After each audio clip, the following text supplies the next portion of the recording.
उत्तर नागपुर स्थित लघु वेतन कॉलोनी में परिसर में खड़ी कार के शीशे फोड़ने की खबर सामने आई है, जहां पुलिस इसकी जांच पड़ताल कर रही है।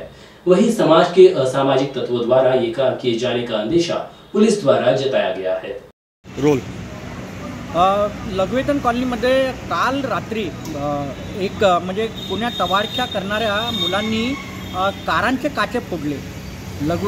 या अगोदरी तिथे अशा कारांच्या काचा फोडण्याच्या घटना घडलेल्या होत्या, परंतु काल 3 कारांच्या काचा फोडल्या आणि अध्यक्ष महेंद्र राऊत आणि सचिव मात्रे आम्ही आणि मी स्वतः जरीपटका पोलीस स्टेशनला गेलो आणि PI बाकल यांना संपूर्ण घटनेची माहिती दिली आणि निवेदनसुद्धा दिलं की ताबडतोब ज्यांनी कारांचे काचा फोडले त्यांना ताबडतोब अटक करावी अशी आम्ही मागणी केलेली आहे आणि पोलीस गस्त वाढविण्यात यावी असेही बाकल यांना आम्ही सर्व संचालक मंडळांनी म्हणालो आहोत। मी लघु वेतन कॉलनीचा संचालक आहे भीमराव लोणारे।